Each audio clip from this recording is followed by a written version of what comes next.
स्वागत है आपका देवभूमि समाचार में। मैं हूं आपके साथ जूही सिंह। बुलेटिन की शुरुआत करेंगे। खबर हरिद्वार से है, जहां रक्षा मंत्री राजनाथ सिंह पतंजलि गुरुकुलम और आचार्य कुलम के नए भवनों का शिलान्यास करेंगे। स्वामी रामदेव का कहना है कि यह पतंजलि की ओर से तीसरी बड़ी क्रांति होगी। विश्व का सबसे बड़ा गुरुकुल बनने की योजना है, जिसमें 1500 विद्यार्थियों की आवासीय व्यवस्था होगी, जिसको बनाने में लगभग 500 करोड़ की लागत आएगी। आपको बता दें कि आचार्य कुलम के शिलान्यास में मुख्यमंत्री पुष्कर सिंह धामी, मध्य प्रदेश के मुख्यमंत्री मोहन यादव, केंद्रीय मंत्री अर्जुन राम मेघवाल और सांसद सुधांशु त्रिवेदी शामिल होंगे। आचार्य कुलम की शाखा में लगभग 5000 बच्चे डे बोर्डिंग का लाभ ले सकेंगे। वहीं साथ ही आधुनिक महर्षि दयानंद अतिथि भवन बनाने की भी योजना है। तो यह विश्व का सबसे बड़ा गुरुकुल होगा और 500 करोड़ की लागत इसमें आएगी। भारतीय शिक्षा की बड़ी क्रांति का संकल्प इसे बताया जा रहा है। पतंजलि की ओर से तीसरी बड़ी क्रांति होगी, स्वामी रामदेव ने कहा है।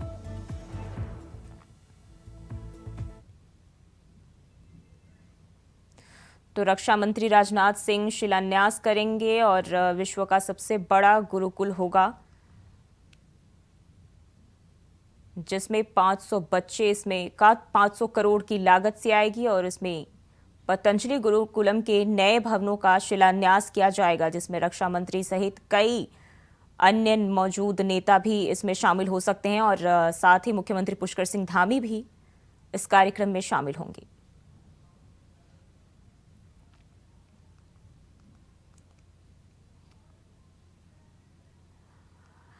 और इसी खबर पर ज्यादा जानकारी के साथ विकास चौहान हमारे साथ जुड़ गए हैं। विकास, विश्व का सबसे बड़ा गुरुकुल बनाने की योजना चल रही है, क्या जानकारी है?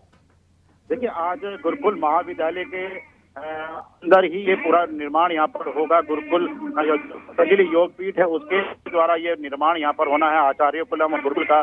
इसमें लगभग 500 करोड़ की ये भवन यहाँ निर्माण कहा जा रहा है। इस तरह से भवन जब निर्मित होगा तो विश्व का सबसे बड़ा ये गुरुकुल, जहाँ पर करीबन 1500 छात्र छात्राएं यहाँ पर बोर्डिंग में यहाँ पर रह सकेंगे और लगभग 5000 छात्र यहाँ पर एक साथ यहाँ पर पढ़ सकेंगे।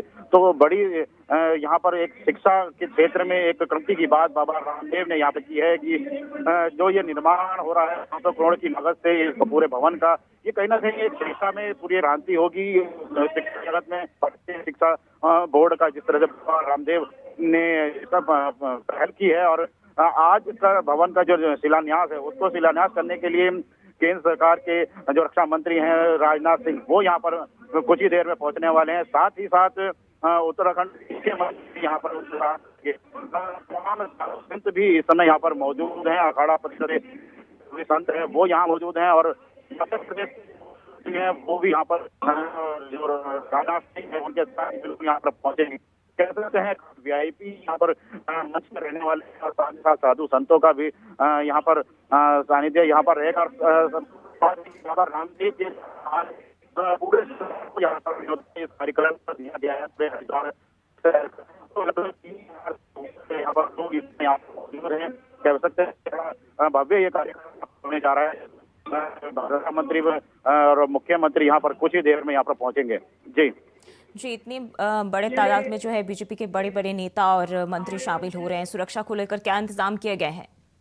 देखिए, क्योंकि जिस तरह से रक्षा मंत्री और मुख्यमंत्री और पुष्कर सिंह धामी और खुद यहाँ पर रहेंगे और साथ ही साथ जिस तरह से बड़े वीआईपी यहाँ पर अन्य भी रहने वाले हैं और मध्य प्रदेश मुख्यमंत्री भी यहाँ पर रहने वाले हैं इस मौके पर, तो सुरक्षा की दृष्टि से एक दिन पहले से ही जो रूट यहाँ पर है किया गया है। डॉग स्क्वाड को भी लगातार यहाँ पर रखा गया है और राजनाथ सिंह जिस तरह से रक्षा मंत्री हैं उसके अनुसार उनके प्रोटोकॉल को देखते हुए यहाँ पर सुरक्षा के सारे इंतजाम यहाँ पर किए गए हैं। और जिस दिन पहले लोगों का कौतूहल यहाँ पर देखने को मिला कि अपाचे जिस तरह से हेलीकॉप्टर के द्वारा उनकी जो सुरक्षा की दृष्टि से उन्हें यहाँ पर देखा गया। आज थोड़ी देर में वो यहाँ पर पहुंचने वाले हैं, तो बिल्कुल यहाँ कड़ी कर दी गई है। जी, बहुत बहुत धन्यवाद आपका जानकारी साझा करने के लिए।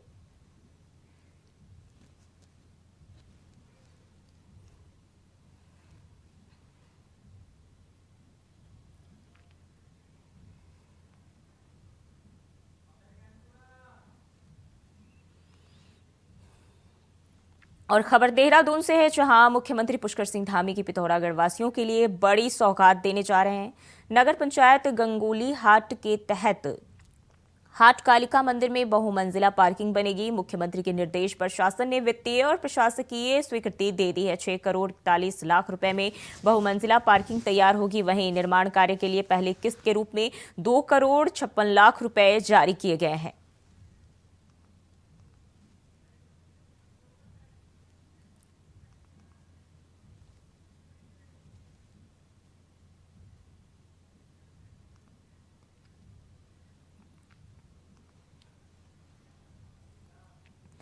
बढ़ते आगे, खबर देहरादून से है, जहां उत्तरकाशी में सरकार ने नगर पंचायत नौगांव के लिए मल्टी स्टोरी पार्किंग की सौगात दी है। मुख्यमंत्री के निर्देश पर शासन ने वित्तीय एवं प्रशासकीय स्वीकृति प्रदान करते हुए 9 करोड़ 83 लाख 50 हजार की धनराशि से मल्टी स्टोरी पार्किंग बनाई जाएगी और पार्किंग के कार्य के लिए पहली किस्त यानी 40% धनराशि भी जारी कर दी गई है। तो 40% धनराशि जारी की गई है और नगर पंचायत नौगांव को मुख्यमंत्री की ओर से बड़ी सौगात मिली है। तो मुख्यमंत्री पुष्कर सिंह धामी ने यह सौगात दी है, जिसको लेकर वित्तीय एवं प्रशासकीय स्वीकृति भी मिल गई है।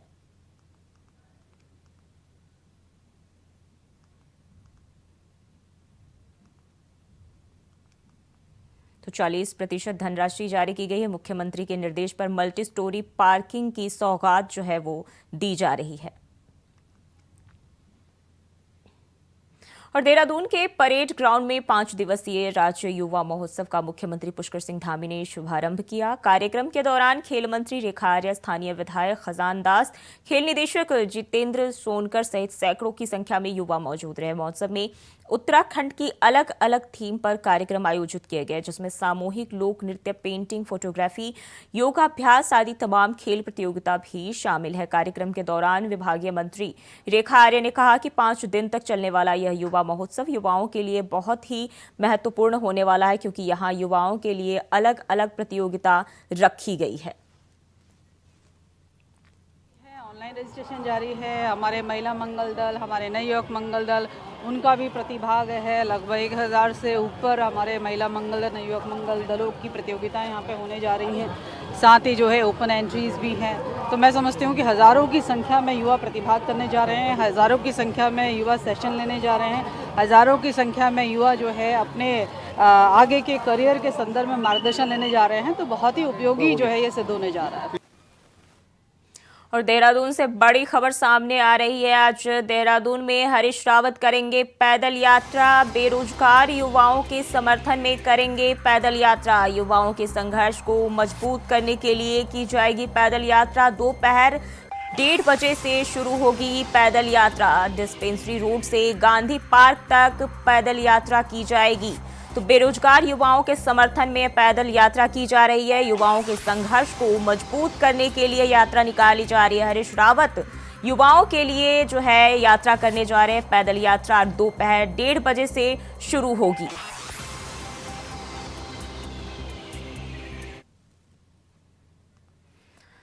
तो देहरादून से आपके साथ खबर साझा कर रहे हैं। आज देहरादून में पूर्व मुख्यमंत्री हरीश रावत पैदल यात्रा करने जा रहे हैं। बेरोजगार युवाओं के समर्थन में यात्रा निकाली जा रही है। युवाओं के संघर्ष को मजबूत करने के लिए यह यात्रा निकाली जाएगी।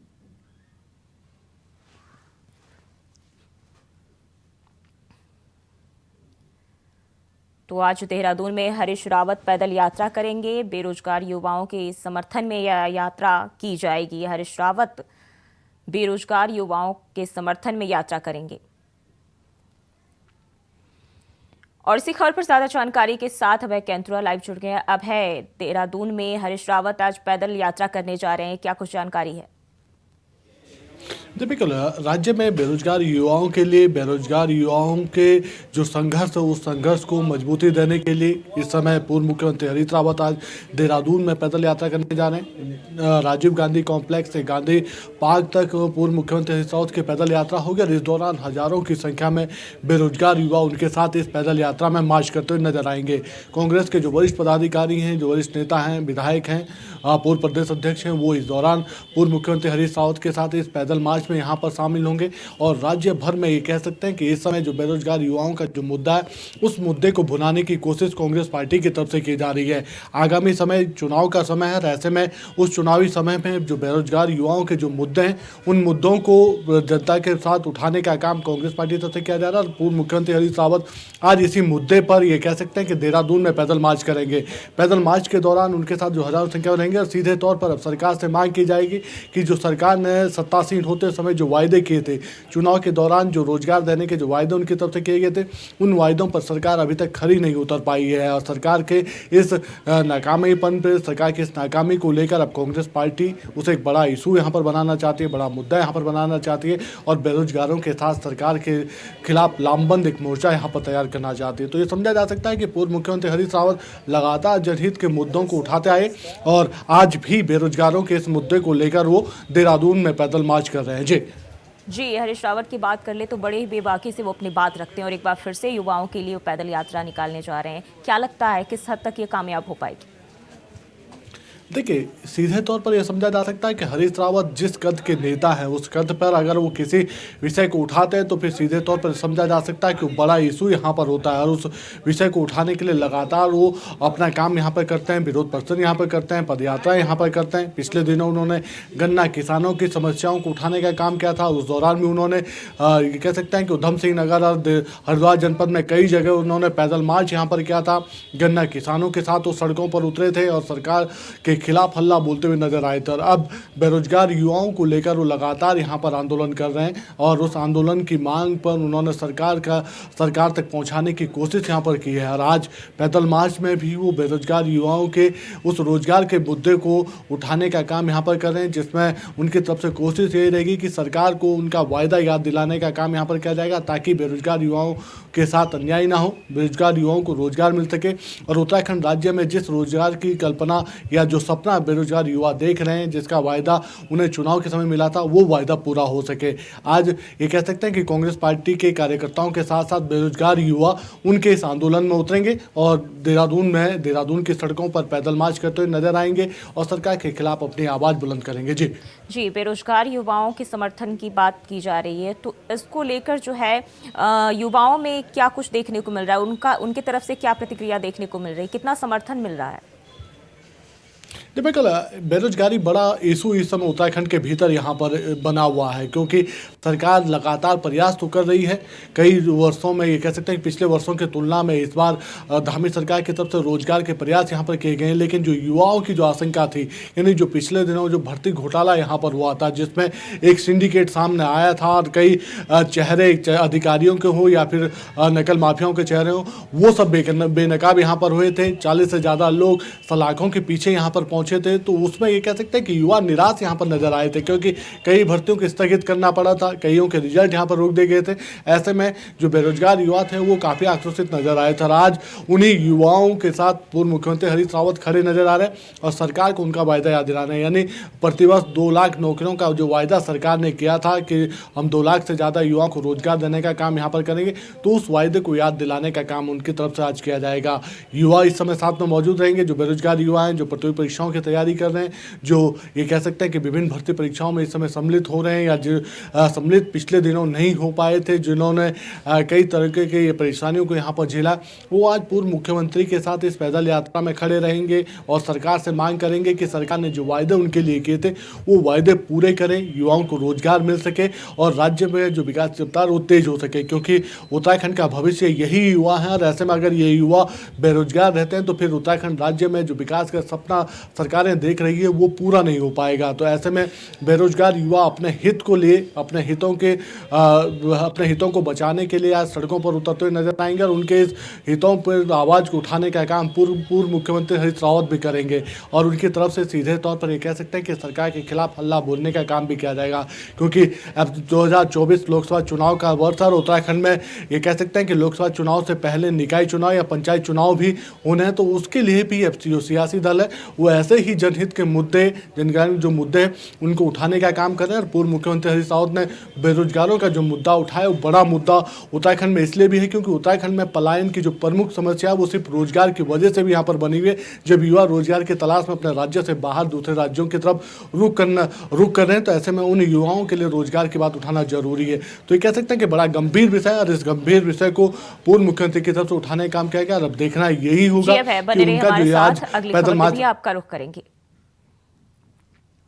और खबर देहरादून से है, जहां कृषि मंत्री गणेश जोशी ने सचिव कृषि विनोद कुमार सुमन को निर्देश दिए हैं। जनपद देहरादून में कृषि और भूमि संरक्षण अधिकारी राजदेव पवार को प्रधानमंत्री कृषि सिंचाई योजना में बरती गई अनियमितता पर निलंबन के आदेश जारी करने के निर्देश दिए। वहीं कृषि सचिव ने निलंबन का आदेश जारी किया। वहीं महानिदेशक कृषि को यह निर्देशित किया गया कि इस प्रकरण में संलिप्त न्याय पंचायत प्रभारी वीरेंद्र सिंह नेगी और सेवानिवृत्त विकास खंड प्रभारी विनोद धसमाना को स्पष्टीकरण मांगा। कहा कि 15 दिन के भीतर दोनों को अपना स्पष्टीकरण देना होगा। स्पष्टीकरण मिलने पर नियमानुसार विभागीय कार्रवाई की जाएगी। मंत्री गणेश जोशी ने कहा कि स्पष्टीकरण के बाद विभागीय कार्रवाई की जाएगी। साथ ही उन्होंने कहा कि योजनाओं में लापरवाही बिल्कुल भी बर्दाश्त नहीं की जाएगी।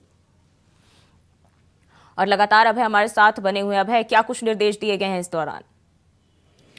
देखिए, कृषि मंत्री गणेश जोशी की तरफ से सीधे तौर पर बड़ी कार्रवाई यहाँ पर की गई है।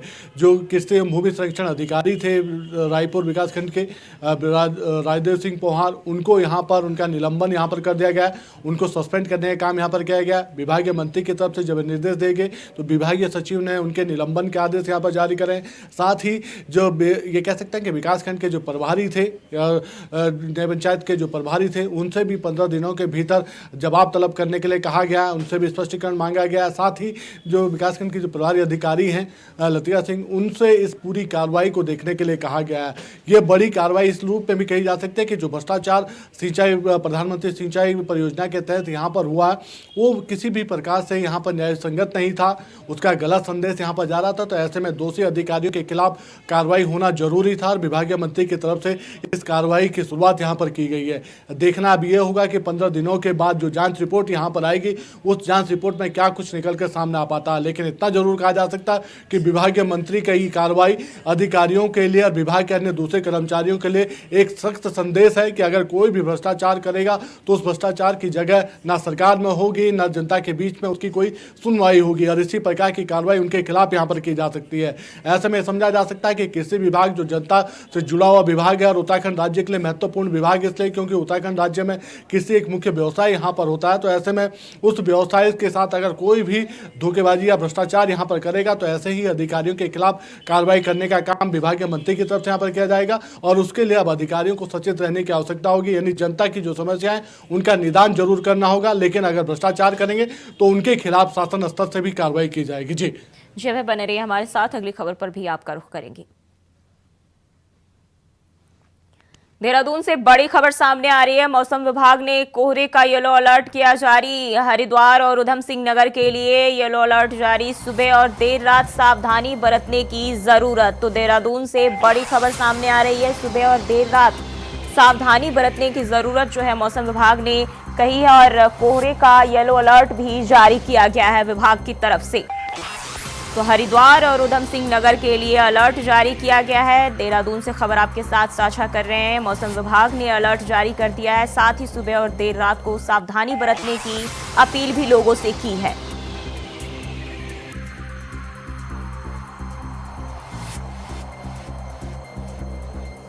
तो देहरादून से बड़ी खबर सामने आ रही है। मौसम विभाग ने कोहरे का येलो अलर्ट जारी कर दिया है।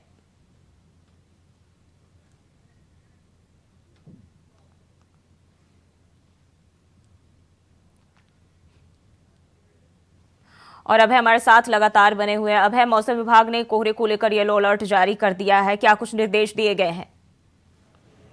जी बिल्कुल, मौसम विभाग ने लगातार अपनी चेतावनी यहाँ पर जारी करी है। इस समय हरिद्वार जनपद और उधम सिंह नगर के लिए येलो अलर्ट यहाँ पर जारी किया गया। घने कोहरे के रहने की उम्मीद यहाँ पर मौसम विभाग की तरफ से जताई गई है, जिसमें खास तौर पर जो ये लोग इस समय गाड़ियाँ चलाते हैं, जो लोग इस समय यातायात सफ़र करते हैं, उन लोगों को ज़्यादा सावधानी बरतने के लिए कहा गया है। क्योंकि मैदानी क्षेत्रों में इस समय घने कोहरे की चलते जो दृश्यता होती है, जो विजिबिलिटी होती है, वो काफ़ी कम होती है और ऐसे में दुर्घटना होने की ज़्यादा संभावना संभावना उन जगहों पर बनती है जहां पर घना कोहरा इस समय छाया रहता है। इसलिए लोगों को सावधानियां बरतने के लिए कहा जा रहा है, क्योंकि ये समझा जा सकता है कि उत्तराखंड में आने वाले दिनों में लगातार जो मौसम की जो परेशानियां हैं या जो मौसम की दुश्वारियां हैं वो यहाँ पर बढ़ती नजर आ रही है। पहाड़ी क्षेत्रों में जो पाला है वो लगातार बढ़ रहा है, वहाँ पर जो ठंड है उस ठंड के चलते कह सकते हैं तापमान में लगातार गिरावट आ रही है। तो पहाड़ी क्षेत्रों में भी ट्रीटमेंट बढ़ रही है और मैदानी क्षेत्रों में भी ये समझा जा सकता है कि घने कोहरे के चलते जो आवागमन है, जो यातायात की परेशानियां हैं वो सामने यहाँ पर आ रही है। कई जगहों पर दुर्घटनाएं भी हो रही है। ऐसे में लोगों को ज़्यादा सावधानियां बरतने के लिए यहाँ पर सलाह दी जा रही है और कोशिश यही है मौसम विभाग की तरफ से और मौसम विभाग जो दिशा निर्देश दे रहे हैं कि लोग उन जो सावधानी बरतने की सलाह जो यहाँ पर दी जा रही है उसका प्रयोग यहाँ पर करें। लोग ज़्यादा सावधानी बरतें ताकि किसी भी प्रकार से किसी भी अप्रिय घटना से होने से बचे रह सके और अप्रिय घटना का सामना ना उन्हें करना पड़े, क्योंकि लगातार घने कोहरे के चलते चाहे देहरादून का क्षेत्र, मैदानी वाला क्षेत्र हो, हरिद्वार का जनपद का क्षेत्र हो या उधम सिंह नगर जनपद का क्षेत्र हो, वहाँ पर घने कोहरे के चलते जो विजिबिलिटी है वो लगातार कम हो रही है और विजिबिलिटी ना होने की वजह से समझा जा सकता है कि जो लोग इस समय सफर करते हैं, जो गाड़ियां चलाते हैं, उन लोगों के दुर्घटना होने की संभावना ज़्यादा बन जाती है। तो ये समझा जा सकता है कि 9 जनवरी के बाद से मौसम में कुछ परिवर्तन होने की संभावना है, जिसमें मौसम विभाग ने कहा कि हल्की बारिश या बर्फबारी के चलते जो तापमान है उस तापमान में गिरावट आई, लेकिन जो घना कोहरा है उसके छटने की उम्मीद वहां पर बन सकती है। जी अभय, बहुत बहुत शुक्रिया आपका तमाम जानकारी के लिए। तो मौसम विभाग ने येलो अलर्ट जारी कर दिया है और शहर में एक बार फिर से प्रदेश में ठंड का कहर देखा जा रहा है। और देवभूमि समाचार में फिलहाल के लिए बस इतना ही। खबरों के लिए बने रहिए इंडिया वॉइस के साथ।